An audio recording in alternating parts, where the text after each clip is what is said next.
이 사장님이잖아요. 예, 제가 직원들이 만들어 주더라고요. 사장님이 솔직히 좀 생기고 좀 많이 빡세게 무섭게 생겼거든요. 주변 분들이 전직 깡패 출신이다. 제일 말 안 듣는 사람 사장님이죠. 첫 매출이잖아요. 네, 한 4천에서 4천 한 202번째 기회고 마지막 기회입니다. 32살에 이거 하나를 성공시키지 못하고 자영업이 무너진다고 했을 경우는 다시는 사업을 하면 안 되는 거고. 안녕하세요. 안녕하세요. 풍채가 좋으시네요, 사장님. 정승훈이라고 하고요. 현재 네모구이 사장으로 있습니다. 나이는 올해 32, 92년생입니다. 저희가 고깃집이다 보니까 앞에 오픈 준비를 3시부터 2시간 정도 하고 5시부터 딱 오픈을 시작하거든요. 지금 뭐 하시나요? 조금 더 빨리 가야 되는데 밭에 야채들을 따로 가야 됩니다. 아버지가 밭에 키우고 계셔가지고 아버지가 지금 기다리고 계시거든요. 여기는 상추 있는 곳, 그리고 이쪽까지. 이렇게 채소까지 직접 재배하시는 이유가 있나요? 고기 사먹는 아무래도 그 시중에 파는 거하고는 좀 맛이 다르다 보니까 소비자들이 더 좋아할 거라고 생각해서 아버지한테 부탁해가지고 직접 키우게 됐습니다. 아버지는 원래 이렇게 농업을 하시던 분인가요? 아버지는 농업하시는 분은 아니고 본업이 있는데 저 때문에 지금 아침 저녁으로 요거는 상추 같은 경우는 다른 것들은 다 보드럽거든요. 근데 그거는 이제 좀 빳빳하기도 하고 저희 거도 많이 내고 시중에 거 원하는 거하고 반반 섞어서 내기 때문에 소비자들이 그런 상추에 길들여진 분들한테는 그 상추 드시면 되고. 힘들죠. 새벽 5시에 출근합니다. 내가 시골에 컸기 때문에 네. 농사에 대해서는 그래도 다 하지. 아. 일단은 오이, 고추, 그거 따지마. 나대는 이거는 먹는 것만 주니까. 대충 오늘 하루 매출이 어느 정도 될지 감이 오십니까? 130, 140 정도? 생각보다 없다 하면 뭐 따로 하시는 게 있나요? 원래 지금 우리가 준비해 놓은 게 옛날 느낌 나게끔 전단지인데 이 사장님이잖아요.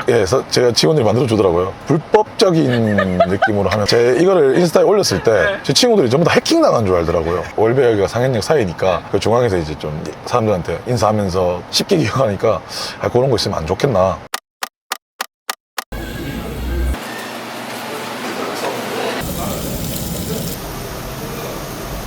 회사 근처라 가지고 여기 회사 바로 앞에 왔는데 너무 맛있어요 진짜. 또 웰컴주도 준다 하시더라고요. 사장님이 솔직히 좀 생기고 좀 많이 빡세게 무섭게 생겼거든요.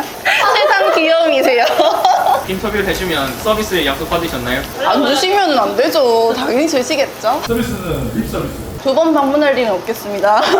사장님 다른 테이블보다 텐션이 좀 다르신 것 같습니다. 네? 다른 테이블보다 텐션이 좀 다르신 것 같아요.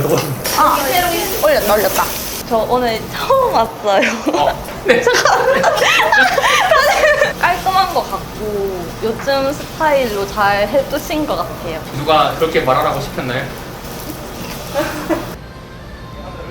오시는 분들 또 기다리고 있습니다. 아니면 지나가시는 분들한테 인사하면 동네 아줌마들은 또 좋아하시거든요. 동네 아주머니들이 좋아하는 스타일 아니에요? 푸근하답니다. 무섭다는 분도 안 계세요? 처음에 어떤 일이 있었냐면 오픈했을 때 화환이 여기 다 찼었어요. 네. 주변 분들이 전직 깡패 출신이다. 그거를 인사로 이제 마무리를 지었죠.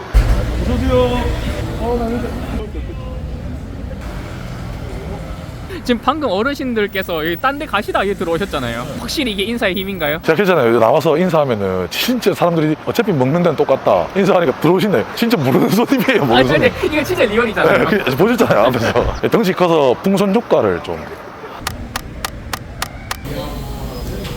사장님이 어떤 점을 믿고 따라오셨나요? 열심히 일하는 모습을 반해서 여기 왔습니다. 그때는 형이었고 지금은 사장님입니다. 뭐가 더 나은 것 같으십니까? 제가 봤을 때 형이 낫지 않나. 저희를 믿고 조금만 더 내버려 두시면 하면.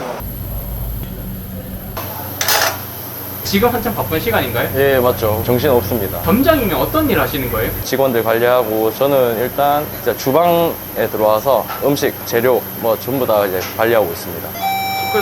끝나볼게요. 다른 분들 나이가 좀 다 어리신데 예. 말을 좀 잘 듣나요? 잘 안 듣죠. 누가 제일 말을 안 듣습니까? 제일 어린 사람이 아니고 제일 말 안 듣는 사람 사장님이죠. 이거 나가도 됩니까? 예, 나가됩니다. 잘 들어주시지만 자기 그게 좀 강하다고 볼 수 있죠. 혹시 직원분들이 굉장히 인터뷰를 잘 해주셨는데 재밌게 일하는 게 저는 제일 중요하다고 생각합니다. 혹시 지금 좀 열정이 좀 투머치 하신 거 아닙니까? 꺼지지 않을 겁니다. 혹시 직원들이 좀 피곤해하진 않나요?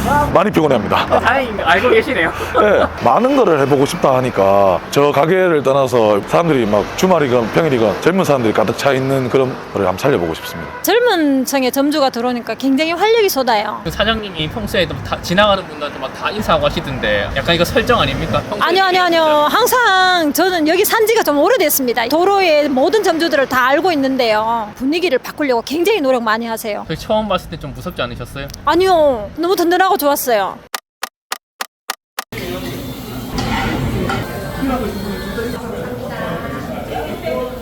직원들이 잘하는데 네. 그거 알죠? 한번 예. 다 잘해놓고 한 번 살짝 했을 때 눈에만 보이는 그런 거. 근데 저보다 훨씬 나아요. 진상 같은 건 좀 없었나요? 직원들한테는 있었다 하는데 저한테는 없었던 것 같아요. 저한테는 말씀을 안 하시더라고요. 감사합니다. 안녕하세요. 이 가게를 인수하기 전에 혹시 뭐 조사 같은 것도 좀 하셨나요? 잠복 근무에 들어갔었습니다. 이게 한 2주 정도를 아침에 출퇴근한 통행량 아니면 저녁에 새벽에 늦게까지 계속 있으면서 음식도 먹으러 보고 손님들이 조금 적다는 걸 느꼈지만 살릴 수 있지 않을까라는 생각을 했고 리스크는 딱 한 가지입니다. 동네 상권이기 때문에 젊은 분들이 유입되는 게 조금 아쉬울 수도 있다고 생각을 했고요. 음식점도 마찬가지고 모든 업종들이 플레이그라운드가 되어야 된다고 저는 생각을 해요. 그 같은 문화 공간이 되고 그 사람들이 참여해서 같이 할 수 있는 부분이 되면은 온다고 봅니다. 그래서 이제 매주 버스킹을 저희는 이제 더 도입을 하는데 거리들 청년들의 유입을 위해서 먼저 스타트를 할 것 같습니다.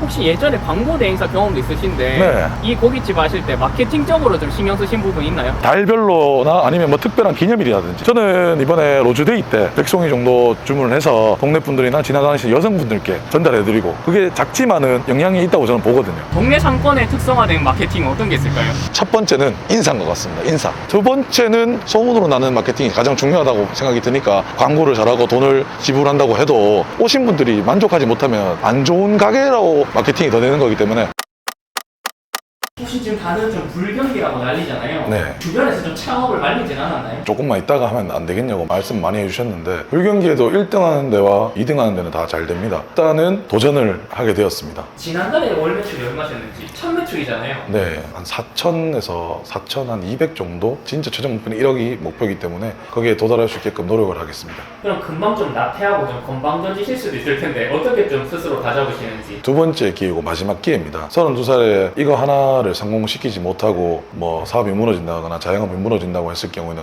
다시는 사업을 하면 안 되는 거고 나태해질 경우는 없을 것 같습니다. 첫 번째 광고 대행사를 하고 플랫폼을 만들 때 제가 이제 사업이 어느 정도 된다고 느꼈을 때 조금 나태해지는 부분이 좀 많았습니다. 사장이 움직이지 않는 부분에서 안 좋아지는 경향을 느꼈기 때문에 두 번째 경험 때부터는 절대로 그러지 않겠다는 다짐을 했기 때문에 그 지난날을 떠올리며 후회하지 않게끔 하려고 노력 중입니다. 지금 나를 믿고 따라오는 이 직원들에게 좀 한마디 해주신다면? 제가 솔직히 말해서 많이 힘들 겁니다. 이제 스타트를 했고 그 친구들도 이제 불만도 있을 거고 불평도 있을 거고 또 제가 원하는 방향대로 서로 맞춰가야 되는 부분들이 있을 텐데 꼭 2년 안에 회사라는 거를 만들어서 그 친구들이 조창기 멤버의 큰 자리를 만들어주고 싶습니다. 특히 이 거리를 택하신 이유가 있을까요? 초등학교 전에는 요 근처에서 살았었습니다. 제가 예전 어릴 적에는 상권이 굉장히 좋았습니다. 근데 상권이 점점 쇠퇴하다는 그 느낌을 받기도 했고 다른 상권들이 생기면서 젊은 상권들이 들어와서 좀 살려보자 야망을 가지고 여기에 차리게 되었습니다. 다른 곳들보다 좀 밤늦게까지 손님이 오시는 이유는 뭐라고 생각하세요? 어떻게 보면 점주님들이 나이가 많으신 분들도 계시고 하다 보니까 좀 일찍 문 닫으신 분이 많습니다. 그래서 저희는 아직까지 젊고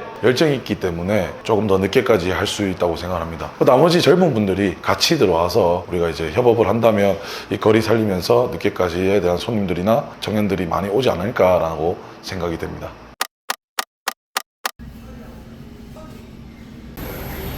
오늘 이렇게 거의 마무리 하셨는데 네. 매출 얼마 나오셨나요? 110 정도 나왔습니다. 오, 거의 근사하게 맞추셨네요. 매일매일 평일날 200 지키는 그날까지 열심히 하죠. 퇴근하면 보통 무슨 생각이 드세요? 뭐 하루 뭐 고생했다는 생각도 들고 손님들한테 어떻게 대할지 또 그 생각하고 뭐 그냥 끝나는 거죠. 지방에 있는 또래들 중에 창업을 해볼까 하는 분들에게 좀 한마디 해주신다면? 경험이 정말 중요할 것 같아서 어떻게 보면 지금 취준생들이 회사에 취업하려고 하면은 자기소개서부터 아니면 자격증 이런 것들 1년이나 2년 이상 공부를 많이 하는데 창업하시려고 하는 분도 있으면 1년 정도 잘 되는 가게 안 되는 가게 배달 시스템이나 이런 것들을 좀 배우고 창업을 했으면 좋지 않나라는 생각이 듭니다. 도전해보는 거는 큰 어려움은 아니라고 생각합니다. 왜냐하면 마음먹기에 따라 달렸기 때문에 뭐 안 되면 될 때까지 뭐 되게끔 만들어야죠. 무조건 실패는 뭐 성공의 어머니 그런 거 없는 것 같습니다. 무조건 실패 안 하고 성공시킬 수 있도록 노력을 해야 한다고 생각합니다. 그럼 혹시 좌우명 같은 거 있으십니까? 좌우명은 어릴 때부터 있는 건데요. 네. 세상에 공짜는 없다가 제 좌우명입니다. 도전하고 두드리지 않는데 어떻게 공짜가 되겠습니까? 사람 만나더라도 한 사람한테 밥을 사더라도 다음번에는 내가 얻어먹기만 할 수는 없는 입장이고 본인은 성공하기 위해서 지금 그 값을 충분히 치르고 있다고 생각하시나요? 그래서 손님들한테는 열심히 노력하고 있다고 생각하고 좋은 기운을 불어넣는 그런 사람이 되고 싶습니다. 앞으로도 쭉 열심히 하시길 바라겠습니다. 알겠습니다. 오늘 하루 고생 많으셨습니다. 고생했습니다. 응원할게요. 네, 감사합니다. 짠!